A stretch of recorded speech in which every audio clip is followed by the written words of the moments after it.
President Trump saying he won't meet with Jacob Blake's mother because the family wanted to involve lawyers. Blake family's legal team, which is headed by civil rights attorney Benjamin Crump, saying in a statement, if the call had occurred, Ms. Jackson was prepared to ask President Trump to watch the video of Mr. Blake's shooting and to do what she has asked all of America to do, examine your heart.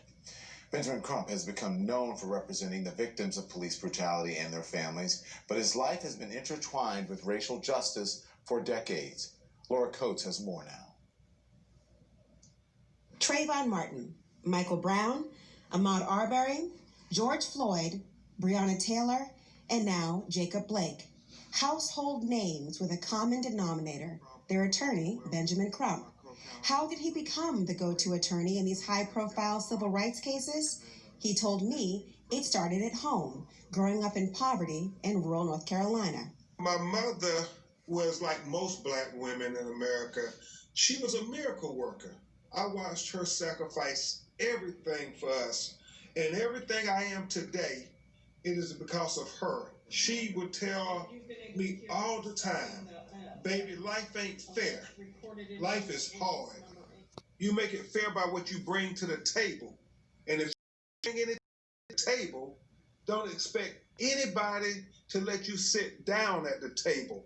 He also credits Supreme Court Justice Thurgood Marshall as his inspiration. I became a civil rights lawyer when I was in the 4th grade. We integrated the schools, and I kept thinking, why do they have it so good and we have it so challenging? And my mother told me it was because of Brown versus the Board of Education and Thurgood Marshall. Since then, he has represented Trayvon Martin's parents, the families of victims of police brutality, including high-profile cases that have reignited our national conversations on race and criminal justice reform. He also represented the Flint, Michigan families harmed by lead in the water, securing a $600 million settlement. There was no time to celebrate. I'm running out of time because they are creating hashtags faster than we can keep up. We can't keep up, America. Enough is enough. Crump is not a criminal prosecutor. He represents the families in their civil lawsuits, which means he can only sue for a monetary judgment. If he loses, like most contingency fee cases, he doesn't charge his client a fee for his services. But if he wins, he takes 1/3 of that settlement before taxes, even when the criminal prosecutions fail. We have to fight 2 battles, Laura. 1 in the court of public opinion, and 2, we have to fight in the court of law. With publicity comes protests, both peaceful and violent. I think it's inappropriate for anybody to